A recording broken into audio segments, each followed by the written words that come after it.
आजच्या दोन्ही अगत्यशील आयोजक संस्था आणि अर्थप्रेमी श्रोते, सुरुवातीलाच एक स्पष्ट करतो की मी दिसायला सुंदर नाही याची मला कल्पना आहे, पण फार भयावहही नाही. त्यामुळे जितकं जास्त शक्य आहे तितकं जर पुढे येऊन बसलात तर नंतर येणाऱ्यांची सोय होईल. कारण आज वर्किंग डे आहे. सुदैवाने सकाळी तरी ट्रॅफिक बरा होता, त्यामुळे माणकोलीचा जुगार की शिळफाट्याची भुताटकी यातला काय जो निवड करून आपण इथे पोचू ते वेळेवर पोचू अशी आशा करतो. आता मगाशी असं सांगितलं गेलं की 1988 सालपासून मी केंद्रीय अर्थसंकल्पाचं विश्लेषण करतोय. साधारणपणे हा जर हिशोब करायचा झाला तर 2024 हे माझं सलग 38वं वर्ष आहे. मग या 38 वर्षामध्ये इंटरिम बजेट असेल, फायनल बजेट असेल, त्याच्या आधीचा प्री बजेट रिव्ह्यू असेल, बजेटच्या अनालिसिस नंतर पोस्ट बजेट इन्व्हेस्टमेंट असा विषय असेल, अशा नानाविध विषयांच्या संबंधानं मी माझं विवेचन आपल्या डोंबिवलीकरांसमोर सादर केलंय. आणि माझ्याविषयी इतर अनेक गावांचा आक्षेप असा आहे की मी जेवढं डोंबिवलीत मोकळेपणाने बोलतो तेवढं दुसरीकडे कुठेही बोलत नाही, आणि ही वस्तुस्थिती आहे. म्हणजे आजही टिळकनगर सार्वजनिक गणेशोत्सव मंडळाला सकाळपासून जे फोन आले आहेत त्यात हीच डिमांड होती की होता होई तो फेसबुक लाईव्ह करावं. परंतु मला स्वतःलाच फेसबुकचा इतका कंटाळा आलाय की मी माझा स्वतःचा अकाउंटही बंद केला आहे आणि पुन्हा सुरू करण्याची माझी जरा सुद्धा इच्छा नाही. त्यामुळे आजचं फेसबुक लाईव्ह नाही.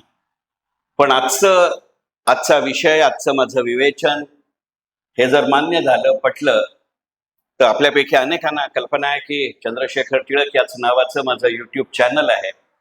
साधारणपणे 5300 त्याचे सबस्क्रायबर्स आहेत, 3 लाखाहून जास्त व्ह्यूज आहेत. आणि या चातुर्मासामध्ये दररोज सकाळी 6:30 वाजता भावशेखर या माझ्या मालिकेचं, ज्याच्यामध्ये दररोज सकाळी 6:30 वाजता 15 मिनिटाचा अत्यंत वेगवेगळ्या विषयांवरती मी व्हिडिओ सादर करत असतो. त्याच्या आधी याच चॅनलवरती मी शेखर 64 या नावानं ही मालिका सादर केली होती. हा कमर्शियल ब्रेक आहे याची मला पूर्ण कल्पना आहे, पण आपल्याला सगळ्यांना नेटफ्लिक्सची सवय असल्यामुळे नेटफ्लिक्स सारखा माझा कमर्शियल ब्रेक फक्त विवेचनाच्या सुरुवातीला आणि विवेचनाच्या शेवटी असेल. त्यातला एक कमर्शियल ब्रेक ऑलरेडी घेऊन झालाय की माझ्या एकूण 33 पुस्तकांपैकी 6 पुस्तकं विक्रीसाठी मागे उपलब्ध आहेत. ज्यांना हवी असतील त्यांनी जरूर खरेदी करा. खरेदी करा हा शब्दप्रयोग महत्वाचा आहे. निदान अर्थसंकल्पाच्या वरती बोलत असताना इतपत क्लॅरिटी असलेली बरे. मगाचपासून दोन्ही आयोजक संस्थांनी मला वेगवेगळी भेटवस्तू दिली, त्याबद्दल मनापासून धन्यवाद. 23 जुलै 2024 केंद्रीय अर्थमंत्री निर्मला सीतारामन यांनी आपल्या देशाचा आणि मोदी सरकारच्या 3ऱ्या कालखंडाचा पहिला अर्थसंकल्प सादर केला. त्यात कदाचित नजर चुकीनं किंवा अनवधनानं अशा पद्धतीनं दिलेल्या भेटवस्तूंवर कर नाही, ही आनंदाची गोष्ट आहे. माझ्या आजच्या विवेचनाला सुरुवात करताना एक कळकळीची विनंती आहे, आणि ती म्हणजे आपल्या वैयक्तिक आयुष्यामध्ये आपली राजकीय रंगसंगती काहीही असू दे, परंतु या विवेचनापुरेशी निदान ती राजकीय रंगसंगती या सभागृहाच्या बाहेर ठेवू. कारण मी जे नेहमी वाक्य म्हणतो, तुमच्यापैकी अनेक श्रोते असे आहेत की जे मला गेली 38 वर्ष या विषयावर ऐकतायत. 88 साली या विवेचनाला सुरुवात केली तेव्हा पहिली 5 वर्ष डोंबिवली ग्राहक संघानं माझं हे भाषण ठेवलं होतं. नंतरची जवळजवळ 18 वर्ष रोटरी क्लबच्या माध्यमातून, रोटरी क्लब ऑफ डोंबिवली वेस्टच्या माध्यमातून मी असं विवेचन केलं. आणि हे 16वं वर्ष आहे की जेव्हा टिळकनगर सार्वजनिक गणेशोत्सव मंडळ हे माझं विवेचन ठेवतंय. मला आनंद आहे की पुन्हा एकदा या प्रक्रियेमध्ये, या प्रकल्पामध्ये टिळकनगर गणेशोत्सव मंडळाच्या वतीनं आणि बरोबरीनं रोटरी क्लबचाही समावेश झालेला आहे. माझ्या आजच्या विवेचनाला सुरुवात करायच्या आधी टिळकनगर सार्वजनिक गणेशोत्सव मंडळाचं हे सध्या 75वं वर्ष सुरू असल्यामुळे माझ्या वतीनं आणि आपल्या सगळ्यांच्या वतीनं मी त्यांचं मनपूर्वक अभिनंदन करतो आणि त्यांना हार्दिक शुभेच्छाही देतो. कारण आपल्यापैकी अनेकांना कल्पना असेल की खऱ्या अर्थी गणपती मंडळाचा किंवा गणपती उत्सवाचा अर्थ समजलेला हे मंडळ आहे. लोकमान्य टिळकांना ज्या कार्यक्रमाची किंवा ज्या उत्सवाची अपेक्षा होती त्यानुसार हे मंडळ कार्य करतं, आणि त्याची अत्यंत उत्कृष्ट पोचपावती किंवा उदाहरण हे आत्ताच्या वर्षी दिसलं. 6 वेगवेगळे मोठे कार्यक्रम करून काश्मीरमधल्या 6 शाळांच्या प्रयोगशाळांना अक्षरशः लक्षावधी रुपयाची मदत करणारं मला वाटतं टिळकनगर सार्वजनिक गणेशोत्सव मंडळासारखं दुसरं मंडळ नसेल. जसं अतिथीविषयी यजमानानं चांगलं बोलावं अशी मराठी आणि भारतीय संस्कृती आहे, तसं अतिथीनं यजमानाविषयी चांगलं बोलावं ही संस्कृती आहे. म्हणून तर मी हे बोललोच. पण हे बोलण्याचं दुसरं खरं कारण असं होतं की ज्या तारखेला 2024-25 सालासाठीचा मूळ अर्थसंकल्प किंवा संपूर्ण अर्थसंकल्प सादर झाला ती तारीख होती 23 जुलै. लोकमान्य टिळकांची ती जयंती आहे आणि चंद्रशेखर आझादांची ही ती जयंती आहे. त्यामुळे माझं पहिलं नाव असलेल्यांची ही जयंती होती, माझं आडनाव असलेल्यांची ही जयंती होती. त्या निमित्ताने या दोघांचं स्मरण करावं म्हणूनच नव्हतं. पण 2 गोष्टींसाठी मी हा सुरुवातीला उल्लेख केला. असे बरेच उल्लेख आजच्या विवेचनात येतील म्हणून मी सुरुवातीलाच सांगितलं की आपण राजकीय रंगसंगती बाजूला ठेवूया.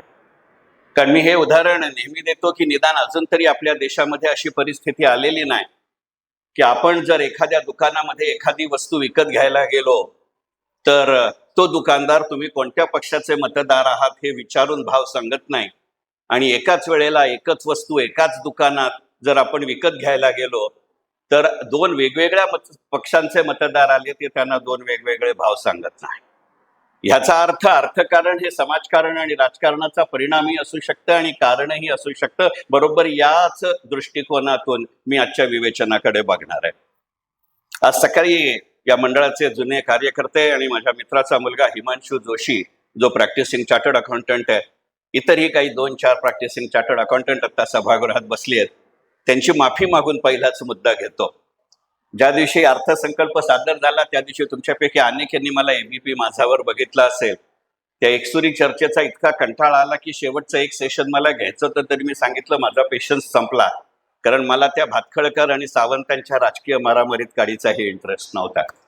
आणि तिथनं खाली बसल्या बसल्या माझ्या चार्टर्ड अकाउंटंटला जो माझा रिटर्न फाईल करायचा होता तेव्हा म्हणलं यंदाच्या अर्थसंकल्पावरती 5-6 वर्षानंतर का होईना पण सर्व चार्टर्ड अकाउंटंट मंडळी खुश असतील.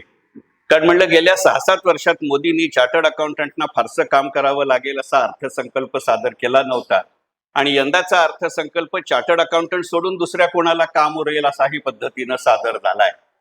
पण त्याच्या 2-3 गोष्टींचा विवेचनाला सुरुवातीलाच स्पष्ट करतो की आजच्या माझ्या संपूर्ण विवेचनामध्ये 23 जुलै 2024 निर्मलाजी सीतारामन यांनी 1 तास 14 मिनिटं जे भाषण केलंय, साधारणपणे 58 पानांचं, 132 परिच्छेदांचं आणि 2,37,305 शब्दांचं भाषण आहे. तो माझा आजचा मूळचा ढाचा आहे.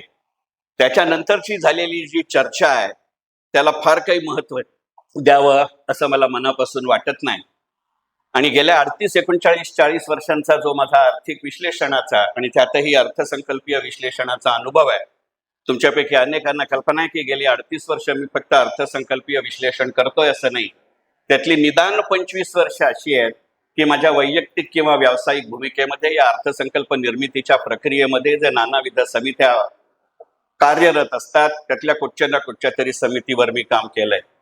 त्यामुळे मला एक भाबडी आशा आहे असंही म्हणायला हरकत नाही, शेवटी रिटायर झालो असलो आता तरी सुद्धा एक मूळचा पगारदार करदाता आहे, की यातल्या बहुतांश विशेषतः पर्सनल इन्कम टॅक्स याबाबतच्या घोषणांबाबत फार मोठ्या प्रमाणावर या अर्थसंकल्पीय चर्चेचा समारोप करताना काही ना काहीतरी स्वरूपात बदल होतील अशी माझी अपेक्षा आहे. त्यामुळे तुमची जर हरकत नसेल तर 2-3 महत्वाच्या मुद्द्यांवरती आजच्या माझ्या भाषणामध्ये मी लक्ष केंद्रित करू इच्छितो.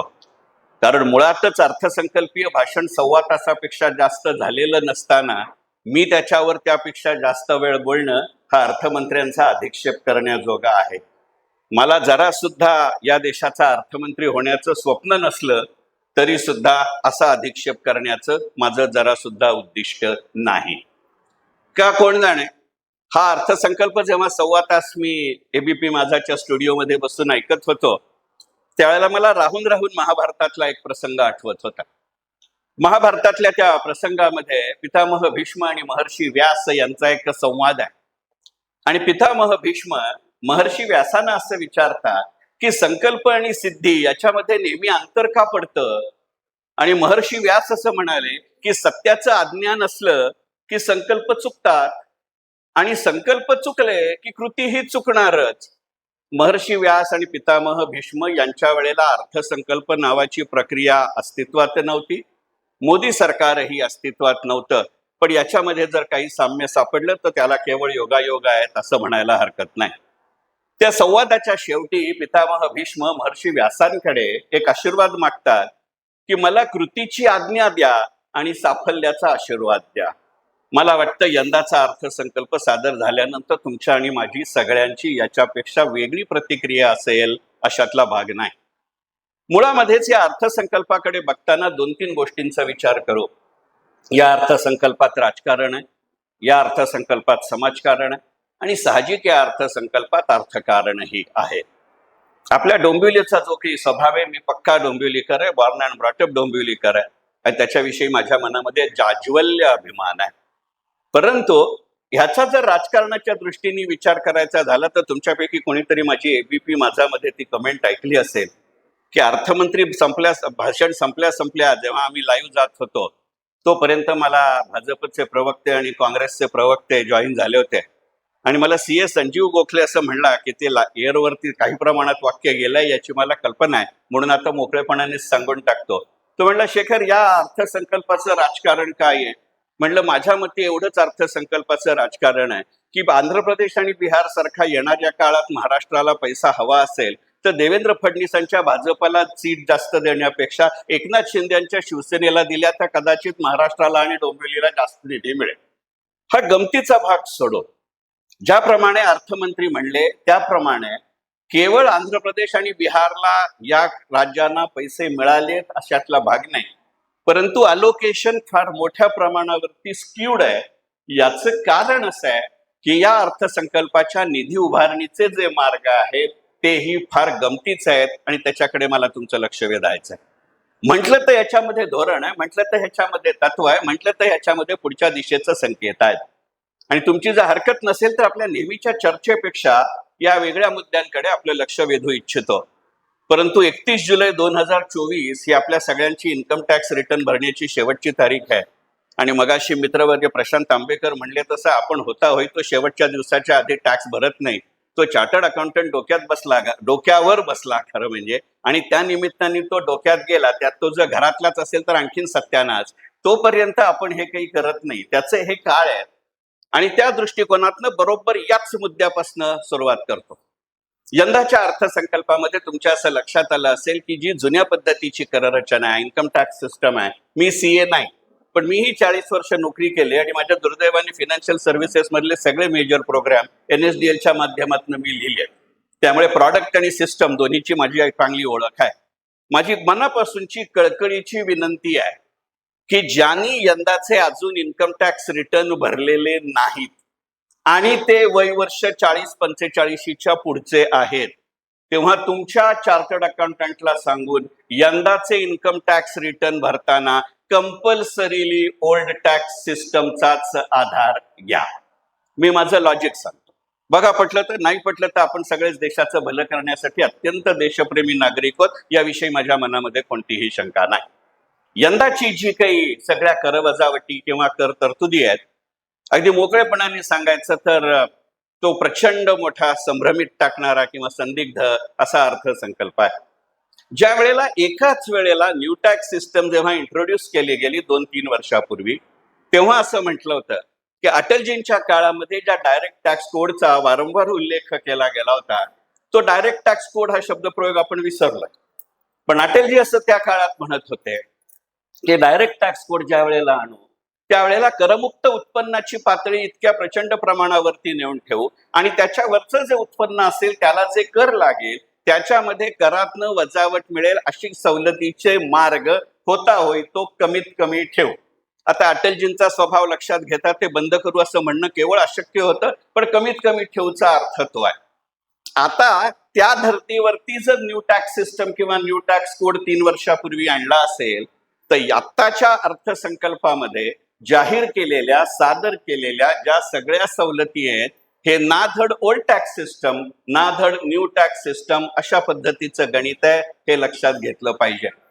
त्यामुळे ज्या वेळेला अर्थमंत्री अर्थसंकल्पीय भाषणामध्ये फार मोकळेपणाने सांगतात की 58% लोकांनी न्यू टॅक्स सिस्टम निवडली आहे, याचा अर्थ येणारा दिशेचा वारा कुठनं येतोय हे लक्षात घ्या. आता जे उरलेले 42% आहेत त्यांनी आपल्या टॅक्स रिटर्नचा विचार करावा लागेल. म्हणजे मी गमतीने, जसं मी हल्ली रिटायर झालोय, 4 वर्ष होऊन गेले, त्यावेळेपासून मी दर रविवारी सकाळी पेड इन्व्हेस्टमेंट ऑनलाईन सेशन घेतो. त्यामुळे यंदाचा जेव्हा निवडणुकांचा निकाल लागला, केंद्रीय मंत्रिमंडळाने शपथविधी घेतला आणि त्या बॅचला जवळजवळ 80 जण 6 वेगवेगळ्या देशातनं पार्टिसिपेट झाले होते. आणि त्यावेळेला मी असं म्हटलं होतं की एकंदरीतच येणाऱ्या काळामधल्या घोषणा या रीडिंग बिटवीन द लाईन्स पेक्षा जास्त असतील. बरोबर तशाच स्वरूपाची आणि प्रारूपाची ही घोषणा आहे. आता आपण एक गणित लक्षात घेऊ. यंदाच्या अर्थसंकल्पामध्ये एका विशिष्ट पद्धतीनं ओल्ड टॅक्स सिस्टमचे दरवाजे बंद केलेले आहेत. पण आज जे 40 पेक्षा जास्त वयोगटातले आहेत त्यांची इच्छा असो वा नसो, आणि जर ते नोकरदार असतील, डोंबिवलीत बोलतोय म्हणून बहुतांश वेळेला मी नोकरदार किंवा पेन्शनर अशा स्वरूपाचं गणित डोळ्यासमोर ठेवतोय.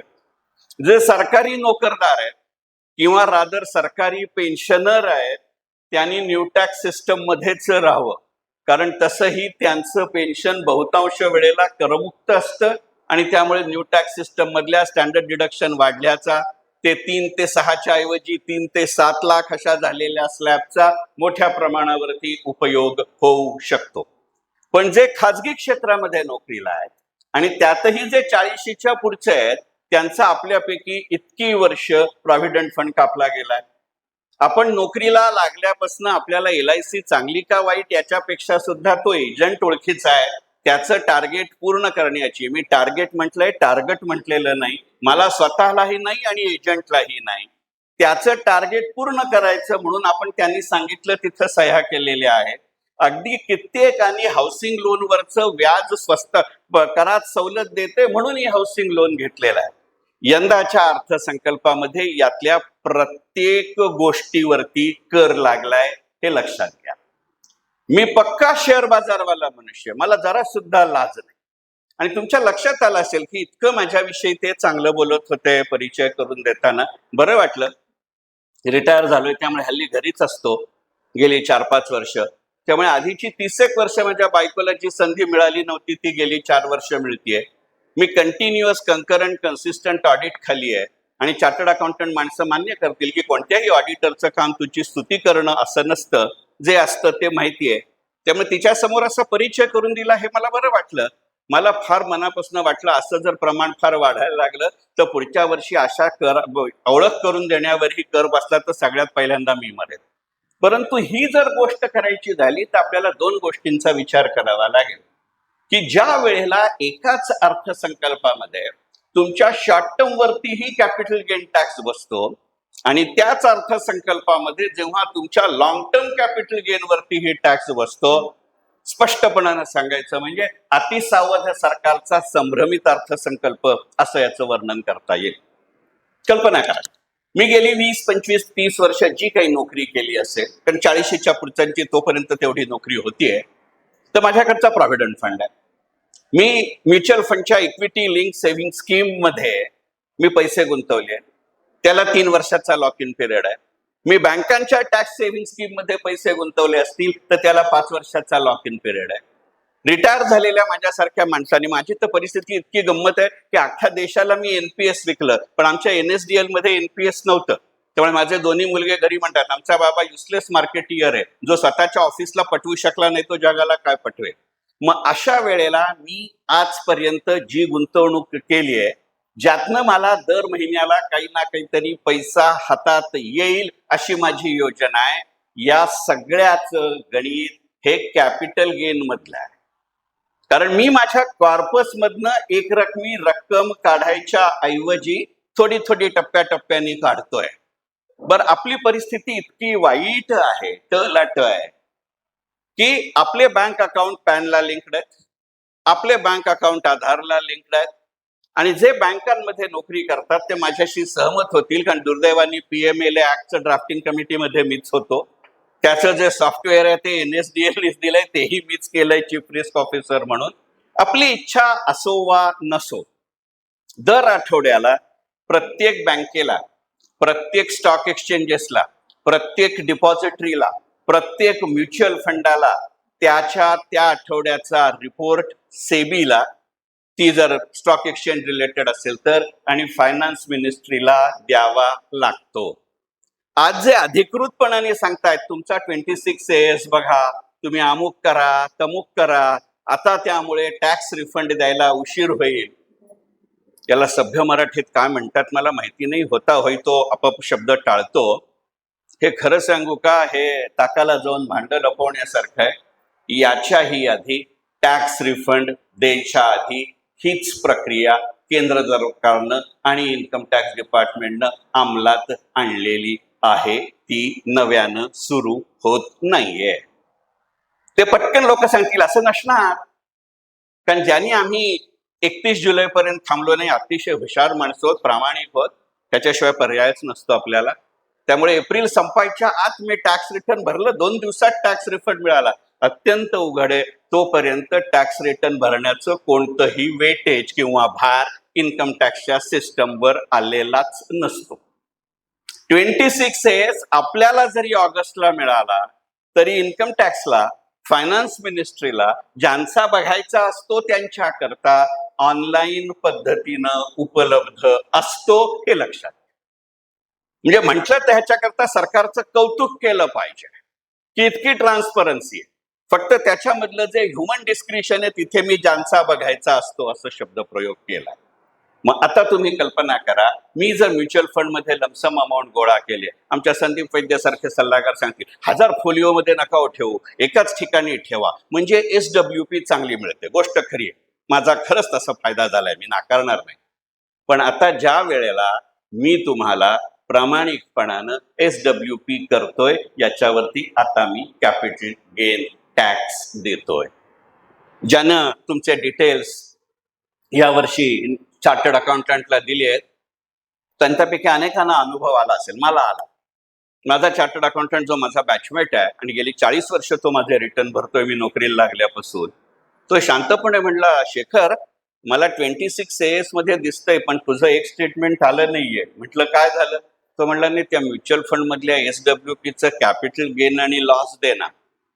माझ्या सुदैवानी किंवा दुर्दैवानी माझा म्युच्युअल फंड पोर्टफोलिओ हा 3 एजंटच्या थ्रू झालाय. त्यातल्या दोघांचे मी पाठवले होते, एकात मी ट्रान्झॅक्शन केलं नव्हतं असा माझा समज होता, म्हणून मी केलं नाही. तो म्हणला बरोबर शेखर, त्यातनंच दर महिन्याचा SWP तुझ्या जो अकाउंट तू आता मला रिफंड साठी दिलायस त्याच्यामध्ये नाही, पण दुसऱ्या अकाउंटमध्ये आहे. Are you realising what we are saying? मी याच्याबद्दल सरकारला दोष देत नाहीये, पण आपण जो मगाशी भीष्म म्हणले तसं की कृतीची आज्ञा दे आणि साफल्याचा आशीर्वाद दे, तो जर यंदाच्या अर्थसंकल्पातनं हवा असेल तर याचा विचार करावा लागेल, असं ते गणित आहे.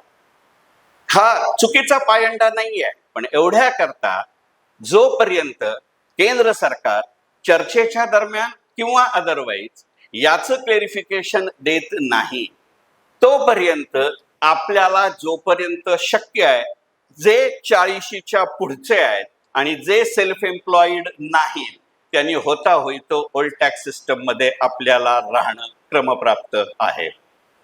कारण आज जी माझी ओल्ड टॅक्स सिस्टम मधली गुंतवणूक आहे, मग ती प्रॉव्हिडंट फंड असेल, ती LIC असेल, ती म्युच्युअल फंड असेल, that lump sum amount is quite huge. Especially जे 58 आणि 60 वर्षांचे आहेत त्यांच्या दृष्टिकोनातून तर याचा जरूर विचार केला पाहिजे. त्यामुळे सरकार जोपर्यंत अधिकृतपणाने ओल्ड टॅक्स सिस्टम बंद करत नाही, आणि ते बंद करताना ते कदाचित आपल्याला वन टाइम एक्झम्पशन देऊ शकतात, आणि मोदी सरकारचा कुठचीही महत्वाची घोषणा ही अर्थसंकल्पात होण्याऐवजी अर्थसंकल्पाच्या बाहेर झालीये, हा जर इतिहास पाहिला, डिमॉनिटायझेशन अर्थसंकल्पात आलेलं नाही, GST अर्थसंकल्पात आलेलं नाही, मग निदान आपला इतपत स्वार्थ साधायला काय हरकत आहे, याचा विचार करा. तो short term capital gain tax आणि long term capital gain tax याचा जेव्हा मी गुंतवणुकीच्या बाबतीत येईल त्यावेळेला त्याचा जास्त मोकळेपणाने विचार करतो. या अर्थसंकल्पाला असलेली 2-3 वेगवेगळ्या पद्धतीची पार्श्वभूमी आपण पाहूया. आणि मग आत्ताच्या आर्थिक धोरणांकडे येऊया. कारण अर्थशास्त्राचा, आर्थिक धोरणांचा एक कुतूहल असलेली व्यक्ती, अभ्यासक वगैरे शब्द माझ्याबद्दल वापरला जातो, मगाशीही वापरला. तो फार मोठा शब्द आहे, अजून त्या पातळीपर्यंत मी पोचायचं. 2-3 गोष्टींचा विचार करू. याचं कारण असं आहे की सरकार कराच्या बाबतीत जास्त सजग किंवा जास्त सटीक केव्हा असतं, ज्या वेळेला तो पैशाच्या शोधात असतं. अगदी मोकळेपणाने सांगायचं म्हणजे गेल्या 5 वर्षातली स्थिती अशी, आणि ते आपल्या सगळ्यांचं कर्तृत्व आहे. मी कौतुकाने म्हणतोय, माझा स्वर जरी टीकेचा लागला तरी माफ करा, आडनाव टिळक असल्यामुळे नकळत वरची पट्टी लागली असं समजायला हरकत नाही. एक गोष्ट आपण लक्षात घेऊ की तुमच्या लक्षात येईल की सरकारनं किंवा गेल्या 12 ते 14 वर्षात, मी शब्दप्रयोग अत्यंत जपून केलाय, माझ्या हातात कागद नसला तरी मी काय बोलतोय याचं मला पूर्ण भान आहे. 12 ते 14 वर्ष म्हणजे फक्त मोदी कालखंड नाहीये. डोंबिवलीत हे मान्य करायला फार अडचणीचं जाईल. मी आधीच काळ्या यादीत आहे. या भाषणानंतर परिवाराच्या आणि अपेक्षितांच्या काळ्या पाण्यावर गेलो तरी चालेल, पण हे विधान लक्षात ठेवलं पाहिजे. आपण टप्प्याटप्प्यानं जी सिस्टम सुधारत गेलो ती आता एका अशा टप्प्यावरती आली आहे की even before my account gets credited with a specific amount, government comes to know the source, target and amount. आपण विचार करू, शॉर्ट टर्म कॅपिटल गेन येण्याचा उद्देश अत्यंत चांगला आहे. मी सेबीत काम केलंय, मी NSDL मध्ये काम केलंय, मी PFRDA बरोबर काम केलंय. त्यामुळे कुठचीही आकडेवारी योगायोगानं येत नसते. नावं घेत नाही, कारण या सभागृहामधल्या जवळजवळ 90% लोकांना मी नावाने ओळखतो. पण त्यातले 10 जण तरी असं आहे की ज्यांनी मी 4 जूनच्या माझ्या सेशनमध्ये, ज्या दिवशी रिझल्ट डिक्लेअर झाले त्या दिवशीच्या रात्रीच्या माझ्या ऑनलाईन सेशनमध्ये मी सांगितलं होतं की या 2 गोष्टींवर लक्ष ठेवा. यंदाच्या अर्थसंकल्पामध्ये डेरिव्हेटिव्ह आणि short term capital gain would be the culprit. त्याचं लॉजिक सांगतो, कारण येणाऱ्या काळात ते मार्केट सुधारणार आहे. तुमच्यापैकी अनेकांनी मला त्या दिवशी ABP माझावरती ऐकलं असेल. आता ABP माझानी मला बोलावलं हेच मला नवल वाटतंय. तर भारती साहजिक माझी खोडी काढत होती. ती म्हणली, सर बाजार 1000 खालती गेला. म्हणलं चिंता करू नकोस, बाजार बंद होताना तो 100 खाली नसेल, बरोबर 99 पॉईंटनी खालती होता. आता ह्या डेरिव्हेटिव्ह आणि शॉर्ट टर्म कॅपिटल गेन मधनं तुमची आणि माझी येणाऱ्या काळातली गुंतवणूक कशी ठरेल हे पाहू. हा मुद्दा सुरुवातीला घ्यायचं कारण सांगतो की पुरता मी हॉलमध्ये शिरलो नाही तर एकाने तो प्रश्न विचारला होता, अन्यथा मी तो मुद्दा इथं घेणार नव्हतो. लोकसत्तेने आता 2 दिवसापूर्वी अग्रलेख लिहिला आहे. वरवर पाहताना तो संभ्रमित करतो, म्हणजे कात्रजच्या घाटात फक्त बारामतीकरच नेतात असं नाही, पण तो सोयीस्कर अर्थाचा आहे हे लक्षात घेऊ. त्यातला पहिला मुद्दा आहे की या केंद्र सरकारनं येता जाता नेहरूंवर टीका केली. ती करावी की नाही हा वेगळाच विषय, तो माझा आजच्या अर्थसंकल्पाच्या संबंधातला नाही. अर्थसंकल्पाचं राजकारण असा वेगळा विषय घेतला तर ह्या सगळ्याची उदाहरणं देईल, हातात कागद न घेता देईल. पण त्यातला जो मुद्दा आहे की या सरकारनं डिसइन्व्हेस्टमेंट या प्रकाराकडे दुर्लक्ष केलं आहे. त्याचं कारण असं आहे, कोणतं सरकार वर्षात किंवा आयुष्यात एकदा मिळणारा पैसा घेईल जेव्हा त्याला त्याच्यापासून दररोज मिळणारं उत्पन्न वाढतं आहे. बघा तुम्ही, यंदाचा पर्सनल इन्कम टॅक्स रेटमध्ये फरक झाले, स्लॅब्समध्ये फरक झाले, ओल्ड टॅक्स सिस्टम का न्यू टॅक्स सिस्टमची चर्चा झाली. Short term capital gain tax लागला, long term capital gain tax लागला. सिक्युरिटीज ट्रान्झॅक्शन टॅक्सचा शब्द तरी त्या 1.25 तासाच्या भाषणात आहे का? मी ABP माझ्यावरती बोलताना गमतीने म्हणलं तर माझ्याही लग्नाला आता 38 वर्ष झाली आहेत. त्यामुळे एखादी जबाबदार महिला जास्त वेळ बोलते त्यांनी मी विचलित होत नाही, तो सवयीचा भाग आहे. पण जेव्हा एखादी जबाबदार महिला मोजकच बोलते तेव्हा लक्षात येतं तिनं जाताना पायांनी मारलेल्या गाठी हातानं आपल्याला सोडवता येतील की नाही याचा विचार करावा लागेल. हे विधान विनोदी वाटेल, ह्याचा अर्थ आपण समजून घेऊ. गेल्या 12, 13, 14 वर्षांच्या सततच्या आपल्या प्रयत्नांनी, कारण 88 सालपासून मी भारतीय शेअर बाजाराशी निगडीत आहे. बॉम्बे स्टॉक एक्सचेंज 8 वर्ष, सेबी 2 वर्ष, ब्रोकिंग 2 वर्ष. तुमच्यापैकी अनेकांना माहिती आहे की आपल्या देशाच्या स्टॉक एक्सचेंजवरती FIIचा जो पहिला ट्रेड झाला त्याचा ट्रेडर मी होतो. 22 वर्ष मी NSDL मध्ये होतो. 22च्या 22 वर्ष मी NSDLचा chief compliance officer, chief risk officer, chief vigilance officer आणि NPSचा नॅशनल इन्चार्ज होतो. 88 साली आमच्या बाजारामध्ये 11 ते 3 एवढीच उलाढाल होत होती. आता 9 ते 3.5 होतीये. शक्यता नाकारता येत नाही की दिवाळीपासून 9 ते 5 ही होईल. मी ज्या वेळेला 91 साली मनमोहन सिंगांबरोबर जगातल्या वेगवेगळ्या देशांना प्रेझेंटेशन करत होतो, जो तो मला सांगत होता की अरे तुझ्या देशात आलो असतो पण कसा येणार, आज शेअर घेतले तर 30 दिवसांनी मिळतात, आज विकले तर 32 दिवसांनी मिळतात. आज बरोबर तेच देश सांगतात कृपा करून T+1 वर जाऊ नको, त्या वेगाने मला पैसे देता येत नाहीत. करोनानी चित्र बदललं.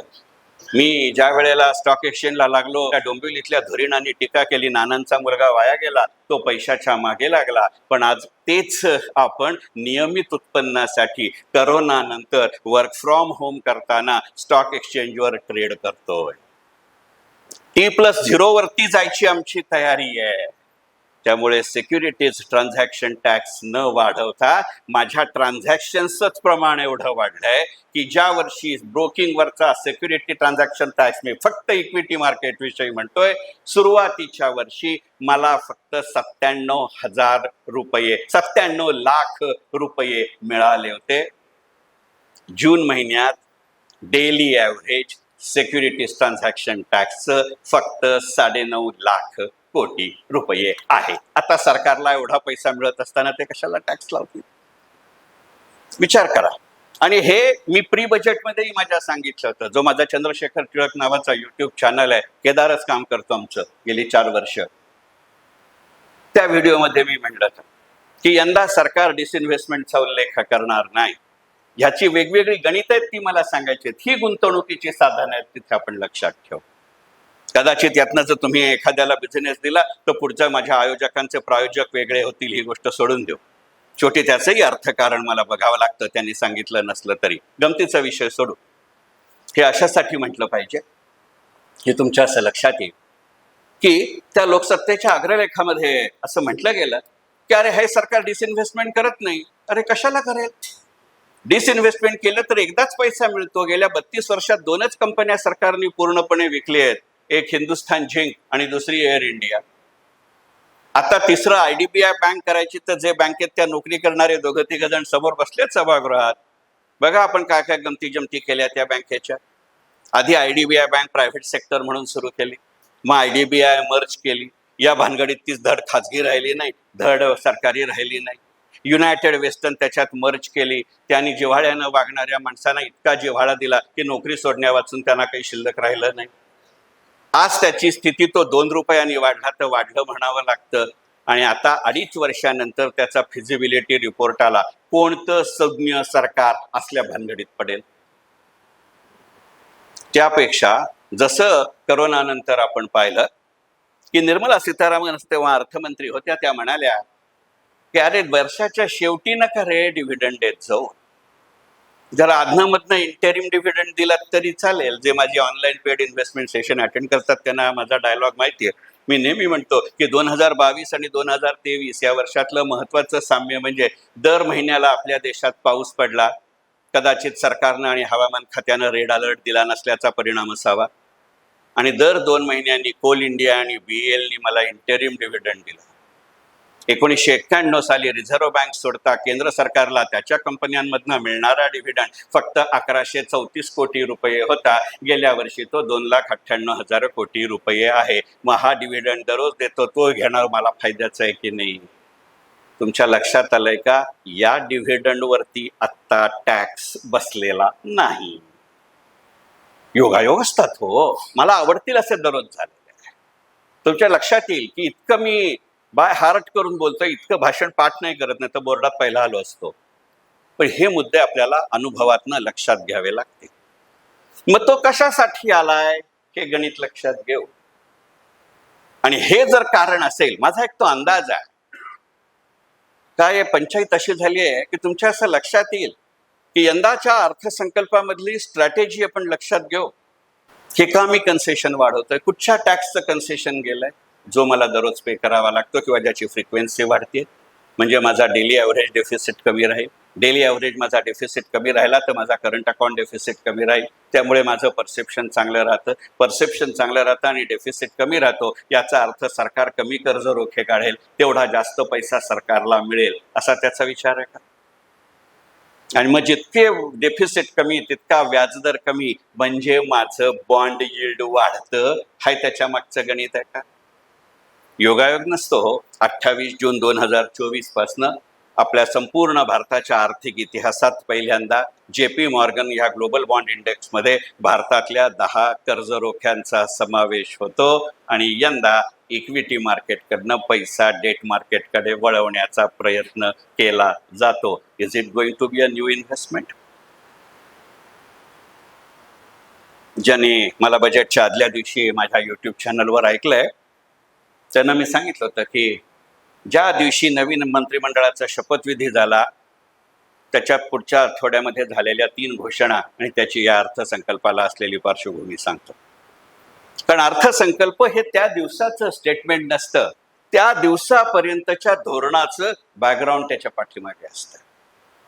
बघा, 4 जूनला निकाल लागलाय, मोदी सरकारचा 3रा कालखंड आला, ते 400 पार वगैरे म्हणले, आपल्याकडं झालं नाही पण ब्रिटनमध्ये झालं. ब्रिटनमध्ये ज्याचं 400 पार झालं, तो जे ट्रेमरनी केलेलं पहिलं वाक्य आहे ते लक्षात घ्या, त्याची बॅकग्राऊंड आहे या पार्श्वभूमीवर अर्थसंकल्पाला. मला तर फार खात्री आहे की 23 जुलैच्या ऐवजी 5-7 ऑगस्टला जर हा अर्थसंकल्प आला असता तर बायडेन मागे गेले, ट्रम्पवरती हल्ला झाला, यातनं ते निवडणूक बदलली, असं जर झालं असतं ना तर यंदा आपल्या कॅपिटल मार्केटला भरपूर कन्सेशन देणारं हे बजेट आलं असतं. पण मी तिकडे झालं नाही, कारण जरतारीत जायचं कारण नाही.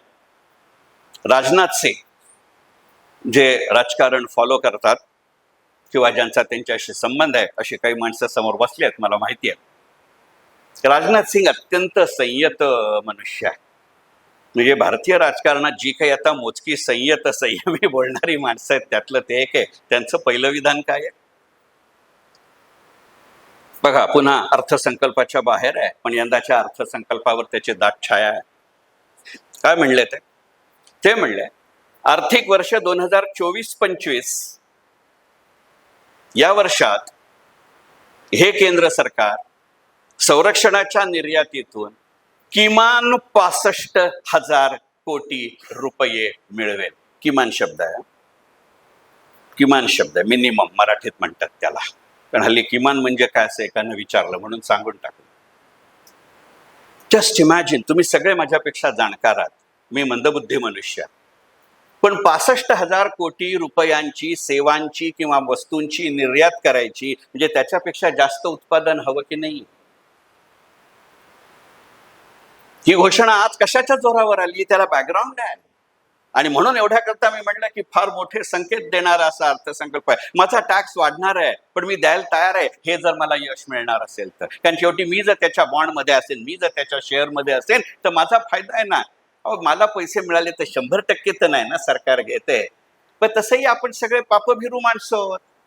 पापभिरूची व्याख्या अत्यंत घाणेरडी आहे मराठीत. ज्याला कर चुकवायची इच्छा आहे पण हिंमत नाही, असे सगळे आपण आहोत. म्हणून तर आता इथं जमलोय ना, नाही तर नसतो गेलो पाणीपुरी खायला कुठेतरी.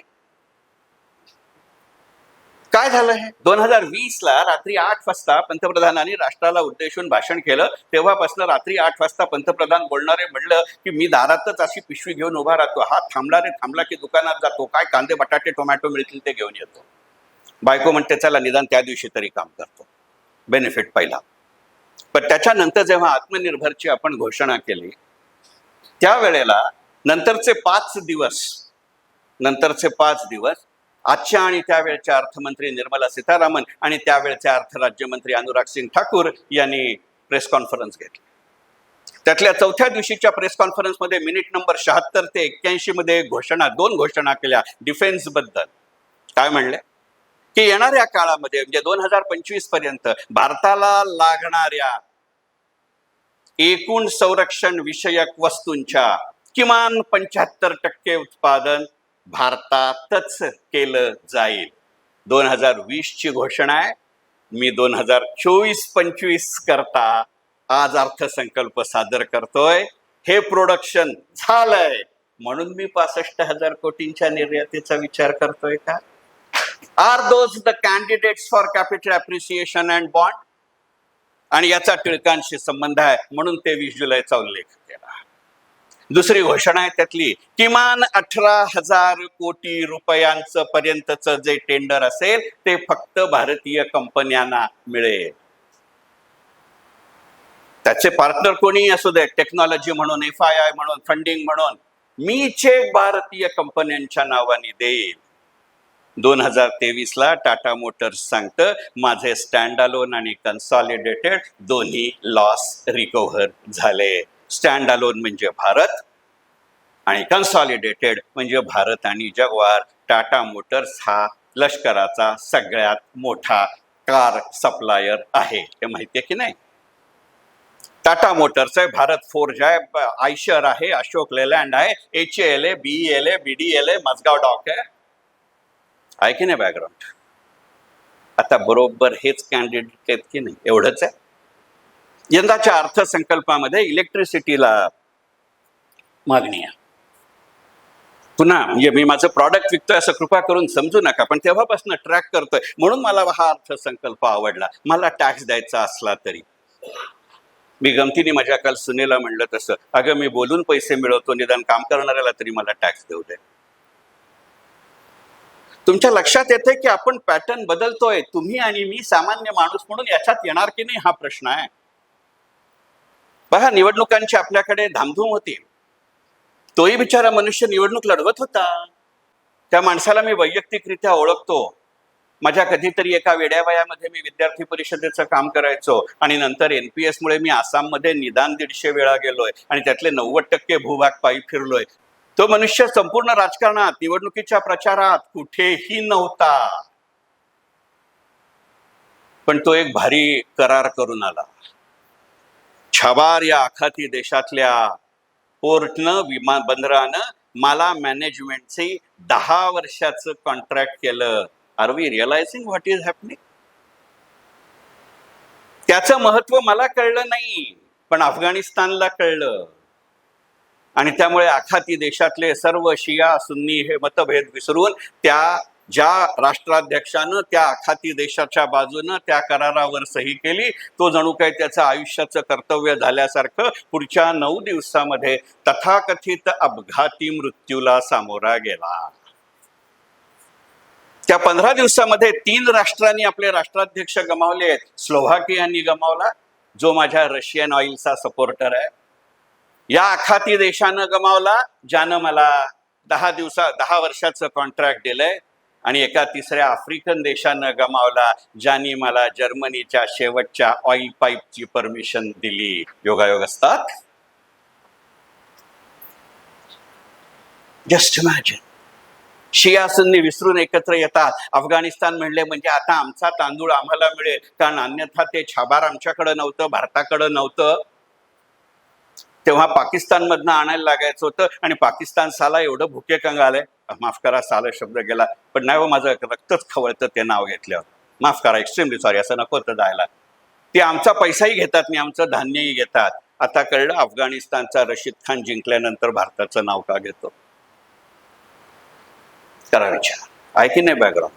ह्याला असलेली दुसरी बॅकग्राऊंड लक्षात घेऊ. मग आता माझगाव डॉट ज्या वेळेला इकॉनॉमिक टाइम्समध्ये बातमी देतं की साधारणपणे 1174 कोटी रुपयांची निर्यात ऑर्डर आहे. जस्ट विचार करा हो, माझगाव डॉक काय बनवतं? त्या वस्तूची किंमत 1174 मध्ये येतं का ते?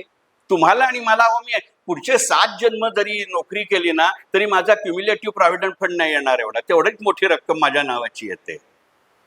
पण एक सबमरीन म्हणजे 1.25 लाख कोटी आहे. एक सबमरीन म्हणजे 378 प्रॉडक्ट्स आहेत. एक सबमरीन म्हणजे 3 वर्षाचं सर्व्हिसिंग आहे. याचा अर्थ माझगाव डॉकने आपणला सांगायच्या आधीच हे सर्व्हिसिंग सुरू केलं, असा त्याचा अर्थ आहे की नाही? आता लक्षात आलं, 4,44,141 कोटी रुपये डिफेन्सला का आले? Are these the companies which are going to come out with bond? Abhay Kulkarni, Sandeep Vaidya सारखे इन्कम डिस्ट्रीब्युटर्स किंवा इन्कम स्कीम डिस्ट्रीब्युटर्स बसलेत. माझी कळकळीची विनंती आहे, या कंपन्यांच्या बॉन्डकडे लक्ष ठेवा. मला बोलवा असं नाही मी सांगत, but let us take this bonds to them. कारण डिबेंचर इंटरेस्टच्या टॅक्स रेटमध्ये कुठेही बदल झालेला नाही.